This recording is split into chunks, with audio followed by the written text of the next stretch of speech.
Hi everyone, Kyla here. So for today, I will be discussing about the different do's and don'ts inside the laboratory, and I will also be sharing with you guys about how to handle your laboratory apparatus properly.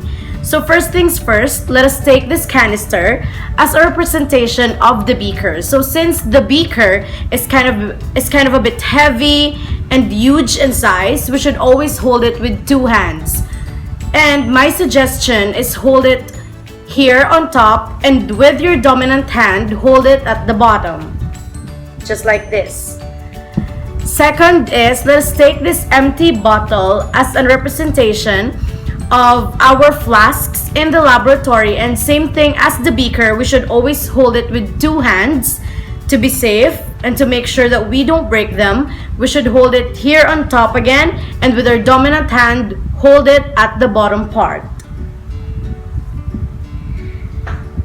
Next is we will take this one as a representation of our mortar and pestle inside the laboratory. Although we don't use mortar and pestle often in the laboratory, it is always necessary for us to take care of these because sometimes some laboratories use a different kind of mortar and pestle, more like of a wood material, but in some laboratories, they always prefer mortar and pestle in a glassware type or glassware form.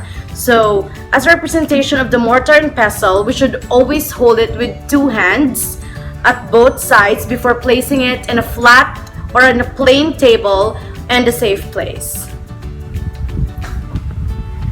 And next, we will be taking this picture as a representation of our most common thing that we need in chemistry laboratories, which is the microscope.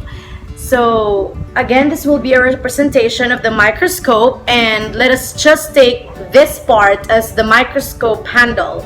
So we all know that the microscope is kind of a bit heavy and huge in size as well compared to other laboratory apparatus out there. So we should always be holding this with two hands again, and then the other hand will be on its handle, and then your dominant hand must always be placed on the base of the microscope so that we could always make sure that it won't fall or it won't break. The next thing is we will be discussing about the different do's and don'ts inside the laboratory. First is, you can see me now wearing a laboratory gown because we always have to wear laboratory gowns inside the laboratory, or PPEs, whatever you have there, as long as you have the right outfit inside the laboratory. And for girls out there, you should always tie your hair, and make sure, for boys and girls, make sure to wear formal clothes and not the baggy ones. This foods looks delicious, but we don't need them inside the laboratory because we cannot tolerate eating snacks and horseplay inside the laboratory. And also, one important thing to remember inside the laboratory is we should always listen to our instructors. We should always follow what they say, and we should always follow their instructions for us all to be safe. And also, one important thing, guys, inside the laboratory is we should always be considerate. Considerate to the next class or group that will be using or utilizing the workspace.